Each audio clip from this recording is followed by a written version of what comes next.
Welcome to Tuesday Update. Today is the 26th of January. You know, we're averaging out, almost seems like every weekend, in terms of people coming, 400 plus or minus, and then on the live stream, 3,000 plus or minus.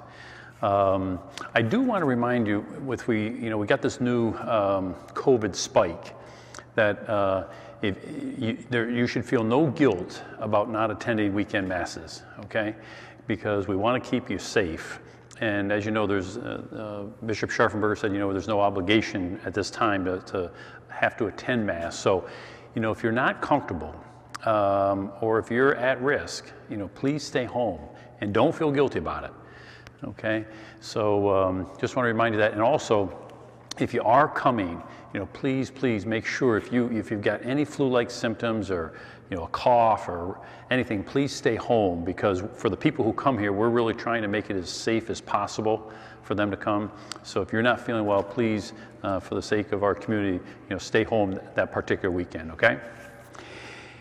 The World Day of Sick, the World Day of the Sick is coming up February 11th. And just two quick thoughts on that. Number one, remember, if you're ill at home, we would love to connect with you. Our pastoral care department and myself, we'd love to connect with you for 10 minutes on the phone and do a little blessing.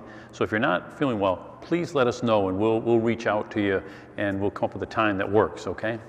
The second thing is, of course, with the World Day of Sick on February 11th, that's very, very close to Valentine's Day. So we want to do something new this year. And this is what we're going to do. We're going to have a tree here in the sanctuary, and we're going to hang on it some red hearts and some pink hearts. And what we'd like to do is, for anybody who is ill, if you would just get us their names, and it could be yourself, but we're going to, here in the office, we'll write down the names of the sick on the red hearts. But then on the pink hearts, we're going to write down all the caregivers that are helping that person who is ill, because being a caregiver is hard work. And so whether that caregiver is a family member, friend, neighbor, medical team, whatever it might be, let us know that information as well, because we're going to decorate this tree with red hearts, those who are ill, and the caregivers, the pink hearts. And then on the weekend of February 13th and 14th, we're going to do a blessing on all those who are out hanging on that little tree. So let us know, send us some information on if you or anybody you know who's ill and their caregivers, because we'd like to do a blessing for all of them. Ash Wednesday is kind of around the corner. It's February 17th, and I'll have more information on the kind of the mass and distribution of ashes in another Tuesday update. But I want to talk a little bit today about small groups, because that's a really, really important thing. We're going to have a new session. We're going to kick off a new 4-week session of small groups, and that kickoff, we're going to start on the week of the 21st of February. But we're kind of planning ahead, trying to get people, signed up for this. We're going to have a sign up here online on February 7th to the 14th. And the small groups are really, really good. You haven't got to be an expert in the Bible. It has don't put that on yourself. What it is, it's just kind of reflecting, getting together with some people, 6 to 10 people, and just kind of, reflecting on the readings and maybe something that was said in the homily and what it has to do with your life. And it's a great way to meet some new people, especially if you're a newcomer. This is an ideal way for you to meet some other people. It kind of breaks down a big parish into a smaller group. And we've got a whole bunch of different types of groups. We got a married group, we got a men and women's only group, a young adult group, a mixed group of men and women. We've got even a women's infertility group. And then this year, we're going to offer a new group, and it's one that's going to take place right after the 10 o'clock Mass. So at 11:30, going to be, of course, all by Zoom. All these are by Zoom. People are going to get together right after Mass, because they'll have the readings will be fresh in their mind.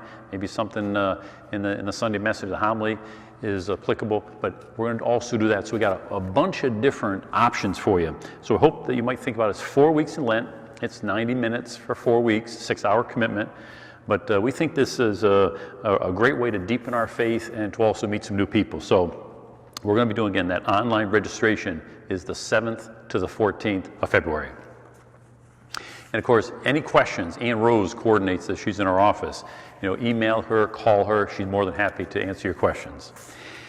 I want to give you a little update on Father Ferrano. So remember 3 weeks ago he had that liver operation and he had some complications from that. So he's still in the hospital, but we think he's had a couple of good days and some positive information coming back to us. Of course, none of us can get in to get to see him, but we think he's turned the corner, and his next step after hospital will be rehab.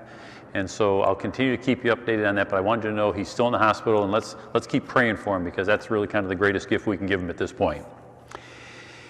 And I'd like to invite Danielle Cox, our school principal, to come forward. We got a school open house this coming Sunday, and I want her to tell you a little bit about it. Thank you, Father. So yes, I'm excited to remind you about the upcoming open house that we have this coming Sunday, January 31st. It is from 11 a.m. until 2 p.m., and it is by appointment only. We will have all of our teachers on hand. Our classrooms will be open. We will be providing private tours. So whether you're looking for a pre-K program or something for a K to 8, we invite you to come for a visit. Little piece of trivia for you. Did you know that students from St. Pius come to us from over 30 different school districts in the Capital Region, and that many of those districts provide transportation, busing right to the school for anyone who is kindergarten and above? So if that is something that interests you, I invite you to visit our website, our Facebook page, or our Instagram page, where you can find information about how to request a tour, or you can give the school a call and we would be happy to set something up for you. If you're not available this coming Sunday or would feel more comfortable with a private tour, I do private tours after school beginning at 3:30 in the afternoon, and I can set something up for you then. So in addition to that, this coming Sunday also kicks off Catholic Schools Week. So the theme for this year is faith, excellence, and service. So our students are very excited. We've been preparing for activities, celebrations, service projects, and so much more. So I invite you to follow us on social media or our website to find out more information about what we're doing and how we are celebrating the blessings that we have, that we can combine both our academics and our faith together. Thank you, Father. Thank you, Danielle. Hey, just a reminder for all of us to pause again at noon. We want to pray for unity in our own families, in our community, in our country. And so we just pause at noon and say Hail Mary and Our Father with that intention. This coming weekend, we'll do the blessing of the throats. So the Feast of St. Blaise, I think, is a Tuesday or Wednesday after this weekend. So what we'll do is, we won't do it individually. Remember, we don't want the candles touching people's throats. So what I'll do is I'll do a blessing from the altar here for everyone here this coming weekend at both Masses, and then we'll do it for those of you at home and watching, so that we can take advantage of that blessing of the throats. I would ask you to keep our second graders in prayer. Next week, both our St. Pius kids and our public school kids will have first reconciliation. So I know they always get nervous about that. We try really hard to give them a good experience with that. But we hope that'll kind of be the start where they recognize that, we all mess up in life, and we get off the main road. And that is the way to get back on the main road, is reconciliation. And a reminder that God always forgives us for no matter what we've done in our past, and it's a great way to get a new start. So we hope that'll be the start of our second graders using the sacrament of reconciliation frequently in their lives. We did ask parishioners to share their spiritual goals with us in 2021. I think I mentioned in the last 3 or 4 weeks we got some parishioners, but I left it on my desk. So I know Jim Kitts and Tess Sagadas, they had nice reflections, but I haven't got them with me. So I will have them for you next weekend.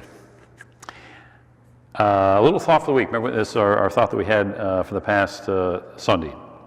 Gentleness is the oil that reduces the frictions of life. Gentleness is the oil that reduces the frictions of life. So thanks for joining us. Our construction's going along good. If you haven't been by, we got they're forming up. They poured some footings this past last week, and now they're forming up for walls. Going to get a little cold here the next few days. Won't pour any concrete then, but they've got a lot of work to do in terms of forming up for the pours. So if you haven't had a chance to drive by, I hope you do. I think you might enjoy all the progress we're making in our new Parish Life Center. So I'll hope to see you this weekend, either here in person or on the live stream. And have a safe week, and God bless.